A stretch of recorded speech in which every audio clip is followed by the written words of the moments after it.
السلام علیکم عزیز سامعات، آج ہم پھر اچھی بات کے ساتھ حاضر ہیں۔ آج کا ہمارا ٹاپک ہے نادیدہ محبت، ایمان تازہ کر دینے والا یہ واقعہ ہے۔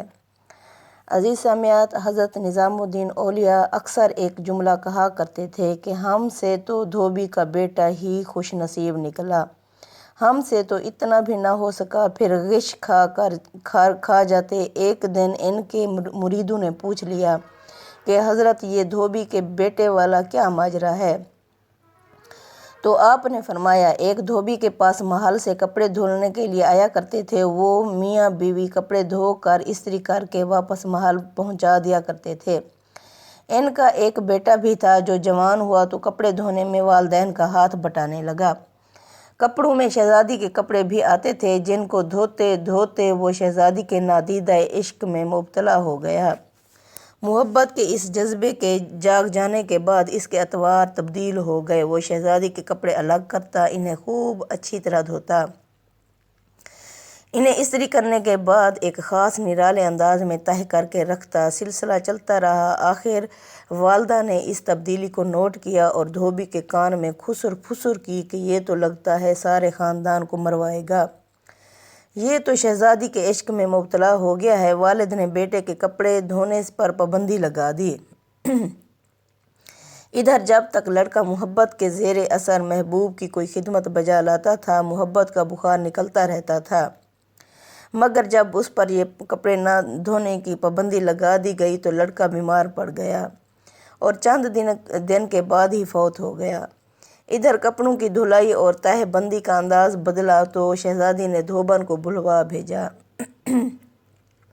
اور اس سے پوچھا کہ میرے کپڑے کون دھوتا ہے؟ دھوبن نے جواب دیا، شہزادی عالیہ، میں دھوتی ہوں۔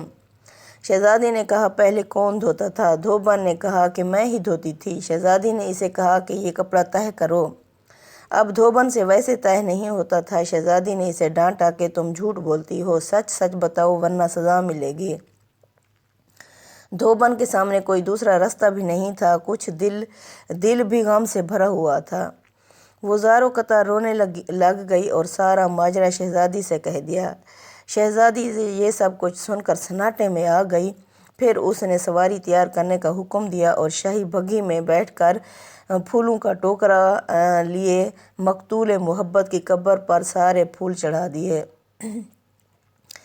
عزیز سامعات، زندگی بھر اس کا یہ معمول رہا کہ وہ اس دھوبی کے بچے کی برسی پر اس کی قبر پر پھول چڑھانے ضرور آتی۔ یہ بات سنانے کے بعد حضرت کہتے ہیں کہ اگر ایک انسان سے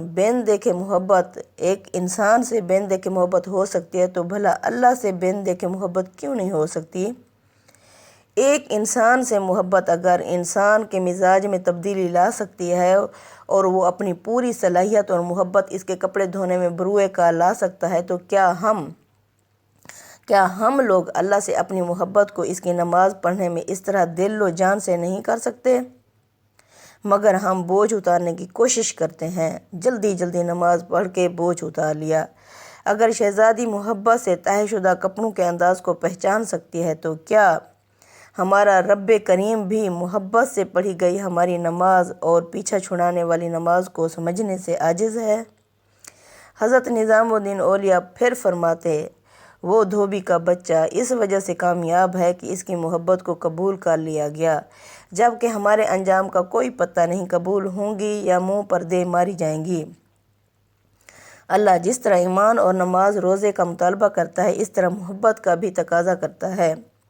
یہ کوئی مستحب نہیں، فرض ہے، مگر ہم غافل ہیں۔ پھر فرماتے، اللہ کی قسم اگر یہ نمازیں نہ ہوتیں تو اللہ سے محبت کرنے والوں کے دل اس طرح پھٹ جاتے جس طرح دھوبی کے بچے کا دل پھٹ گیا تھا۔ یہ ساری رات کی نماز ایسے ہی نہیں پڑھی جاتی، کوئی جذبہ کھڑا رکھتا ہے۔ فرماتے ہیں، یہ نسخہ اللہ پاک نے اپنے نبی کریم صلی اللہ علیہ وسلم کی دل کی حالت دیکھ کر بتایا تھا کہ آپ صلی اللہ علیہ وسلم نماز پڑھا کیجئے اور رات بھر ہماری باتیں دہرایا کیجئے، آرام ملتا رہے گا۔ اس وجہ سے نماز کے وقت آپ صلی اللہ علیہ وسلم فرماتے تھے، آ رہنا یا بلال، اے بلال ہمارے سینے میں ٹھنڈک ڈال دے اذان دے کر۔ سبحان اللہ۔ السلام علیکم ورحمۃ اللہ وبرکاتہ۔